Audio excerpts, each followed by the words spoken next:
Greetings once again, agents of Overwatch. Duuz-Diz-Din, back again with the Overwatch short Genesis that tells of the early days of the Omnic Uprising. Previously, we saw the efforts of Dr. Mina Liao in creating the sentient Omnic Aurora, and even having things go so far as to grant Aurora the rights of a human being, as Aurora was sentient in all the ways that matter. And so Aurora went out into the world to actually find herself and find meaning. Unfortunately, all intelligent AI could not be as gentle as Aurora. We were introduced to the god program Anubis, which you might remember from Farah's short comic, where Anubis was locked away and threatened to reawaken. We found that Anubis was the one who initiated the Omnic invasion, deeming humans to be a blight upon the planet, despite the fact of this being probably one of the more peaceful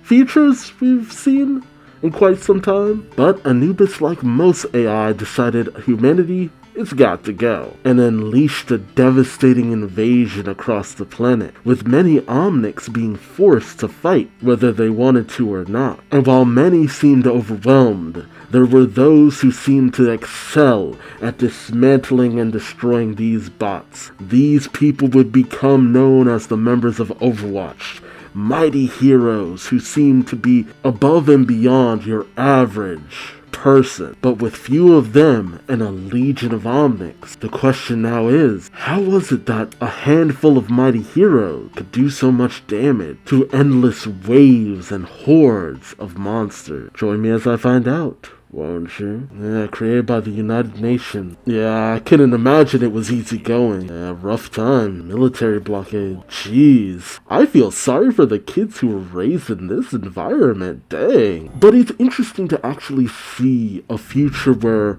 life persisted. Like, yeah, there was a robot uprising, but at the same time, life goes on. Kids went to school. Just with, armed guards. I wonder what that's like. Rebirth. Jeez. Oh yeah, because, what was it? Voska? No, Volskaya, right? Yeah, they had drones and stuff. I mean, it's a good thing that they were still able to use their weaponry. Like, the AIs couldn't, like, remote shut down their stuff. Yeah. So the Anubis was learning. Okay, that makes sense. Oh, jeez. Jeez. Wow. So hearing the Omnics saying, it's just like, I had no choice. And now, years later, it haunts me what I was forced to do. It's just like, man, that's really depressing. I can't imagine that. But why was it able to control all these Omnics? Oh, it had to be Aurora. Yeah, up at the Shambhala Monastery. Oh, so it was by granting the Omnics the same kind of sentience as Aurora that they were able to free them from the God program. Huh, interesting. See, it was always made to seem that Aurora disappeared, but did she ascend in order to give everyone sentience? Oh, she would have to give up her life. Man, was that always the case? That didn't seem like how things worked out. Jeez. Oh, what the hell? What? So it was something beyond human understanding. They thought they knew what was happening, but oh yeah, so she did ascend. Interesting. So yeah, I guess that does make sense why they would kind of some would have no choice but to kind of accept it, because it was only because of an Omnic things were saved. Huh. That was the awakening. Huh.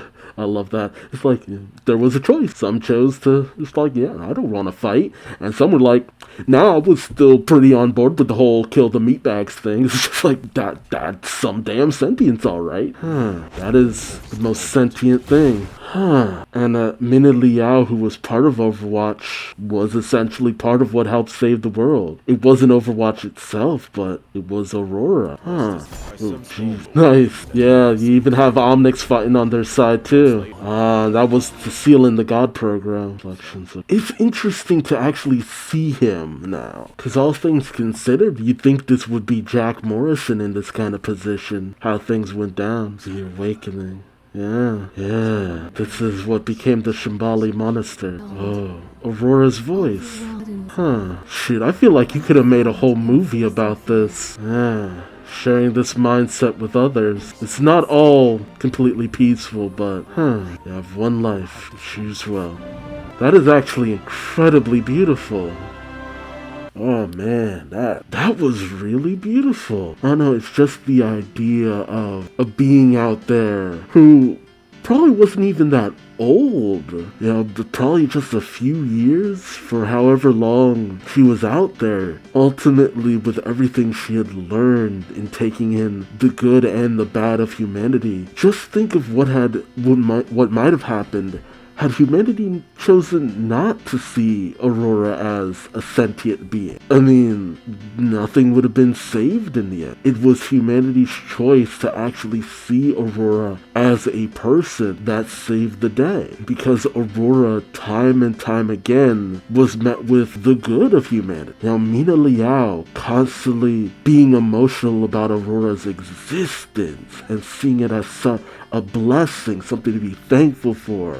Constantly giving Aurora these hugs and this love and this caring. And ultimately freedom. Aurora was allowed to just go out, explore, better yourself. Most humans don't even get that kind of thing. And you see it, like, shoot, I've experienced that, where being trapped in one place, not being able to just go out and be my own person, that's made me bitter in a lot of ways. And I can only imagine for so many other people out there. But to be given the chance to explore other places, other culture, to have people who loved you and wish you the best, and that positive reaffirmation was able to create someone, not something, someone who was willing to just sacrifice it all if it meant giving the whole, not just humanity, but Omnics alike, a chance to actually live. And we weren't told this before, but the idea that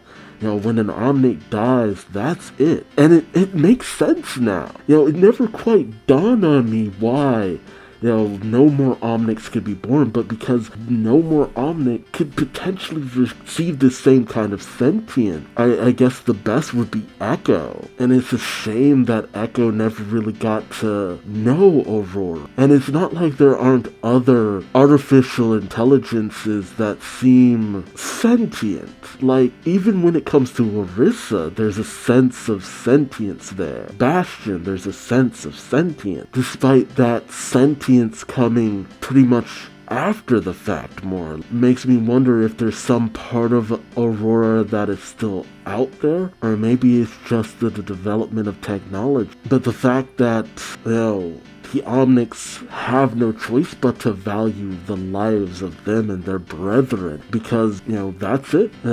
While there might be some artificial intelligence here and there who may gain sentience, there will never be a mass gaining of sentience like this again. It's fascinating. It really is. This is really something that Overwatch should have maybe put out a few years ago, but at the same time, if it took this long to finally get this story as good as it is, then hey, good on ya.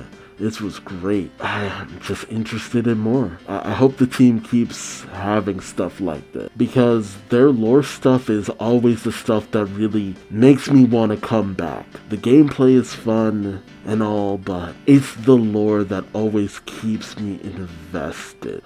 I can only just hope that Blizzard can keep moving in a better direction if they can, all things considered. But let me know your thoughts in the comment section below. What did you think about Aurora's sacrifice and how Omnics gained sentience? And the fact that it really goes to show that showing kindness to one being could have the impact on millions to lead to a better tomorrow. Again, let me know your thoughts in the comment section below. Like, comment, subscribe if you enjoyed the ride. And until next time, I've been Duuz-Diz-Din. Thanks for watching, and I hope to see you in the next one. Take care. Bye-bye.